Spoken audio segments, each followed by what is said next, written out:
Okay, I'm back. My apologies for the for that. My computer froze. So I'm back to the 21st century here and looking at the changes that have happened in music, the changing value of music.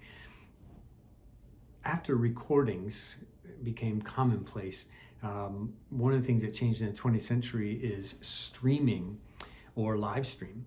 Now, I think the thing that's altered music the most in the last half a century, from recordings to live stream or streaming, is the quality of sound. The quality of sound of streaming is far diminished over even a recording played on a record player or a CD. And so essentially, I think what has happened in addition to our diminished quality of sound, we also have music that is taking place everywhere all of the time. It's become such a common commodity and such a cheap commodity that it really has lost much value in its original sense. And so it's sort of, I wrote in my notes here, it's taking its place alongside Brillo soap pads and Campbell's soup cans as mundane everyday items. And those of you who are into art will get the Andy Warhol reference there, where he took everyday items and turned them into art, exactly duplicating them essentially. And so if music is so prevalent, it's everywhere all the time, does it still have much value? And I think this question is something that we need to really seriously consider.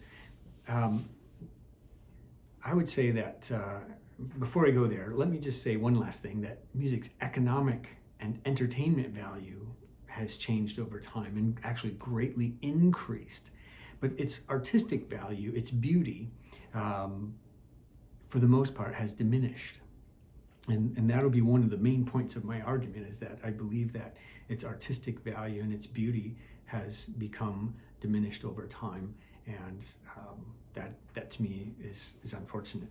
So when we go back to this changing value of music, it brings to mind a really interesting experiment that I don't know who had the idea to do this. I'm not sure who was behind it, but they had a few years ago, Joshua Bell, the fantastic violinist, took one of his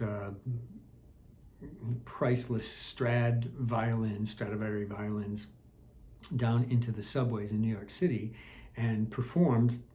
He was there with a ball cap on and I don't know, a sweatshirt or whatever. It was, he wasn't dressed in a tuxedo.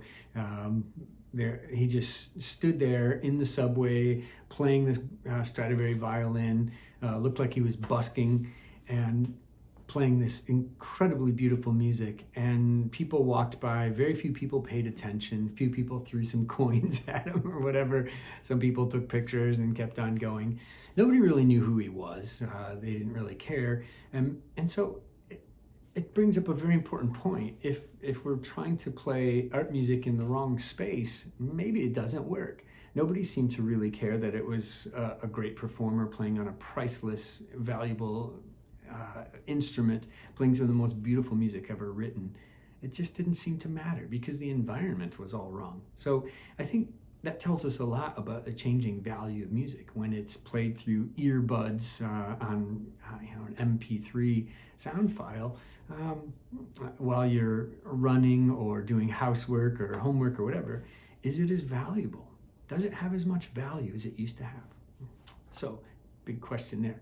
Then next, I feel like I need to tackle the definition of what is beautiful then.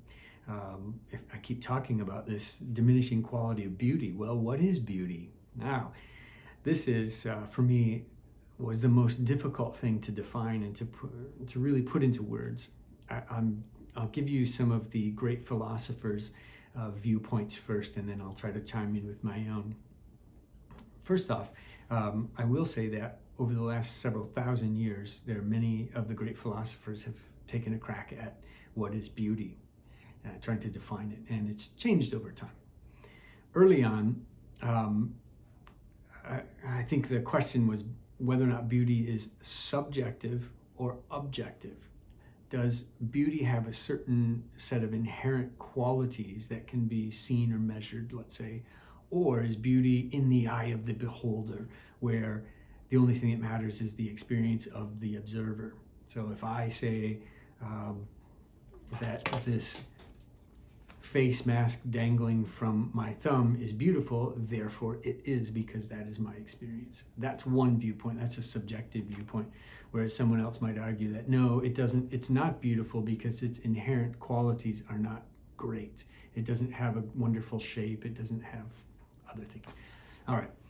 So this moves on to the next point. And this is kind of a chronological view of beauty. So starting with Aristotle. Aristotle said the chief forms of beauty are order and symmetry. Order and symmetry and definiteness. So I believe these things to be really important in my own sense of what I think beauty is. It's something that can be measured. It can be understood logically. All right. So if the chief forms of beauty are order and symmetry and definiteness, you could spot those in a good piece of music then. And if in a piece of music that were lacking in order and symmetry and definiteness would therefore not be good. All right. Aristotle, this was Aristotle. Plotinus came along and said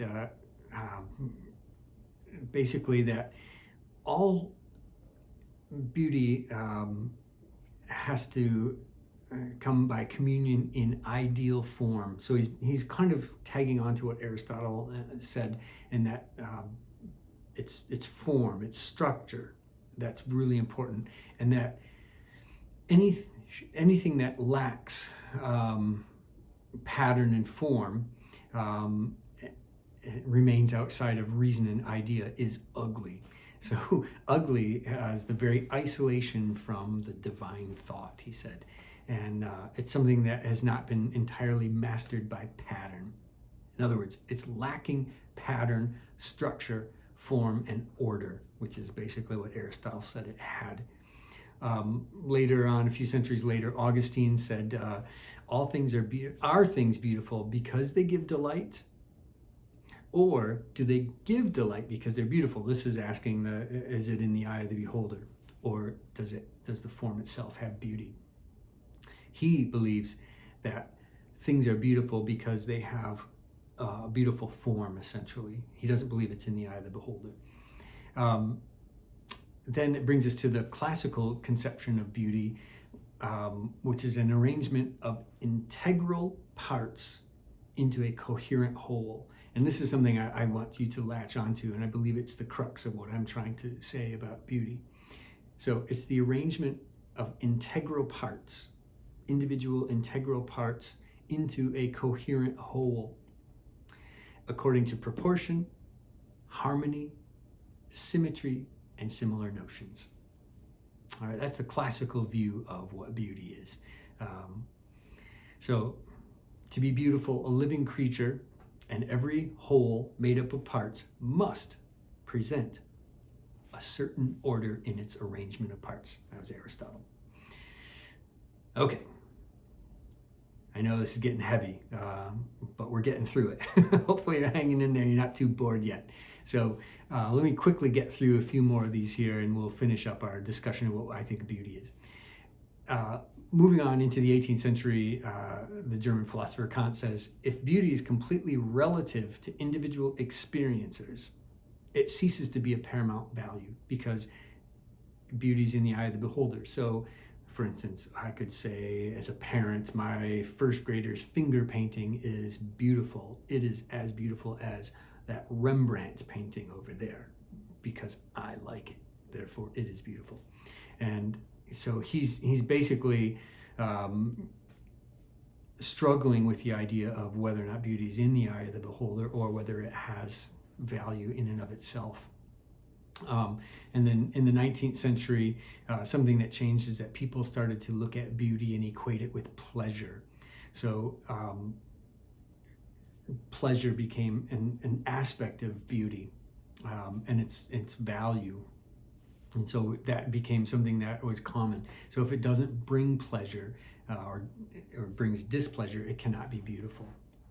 All right, and then finally in the 20th century, philosophers have started to take up these ideas of beauty once again, and I'll leave it with the author of a great article on the Stanford website, Sartwell, and he attributes beauty neither exclusively to the subject nor to the object, but the relation between them, between subject and the object, and even more widely also to the situation or environment in which they are both embedded.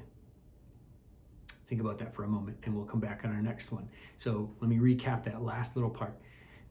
Beauty is not exclusively the subject nor the object, so neither the observer or the object itself, but the relation between them and also the environment that it's in. All right, stay tuned. Next part coming up.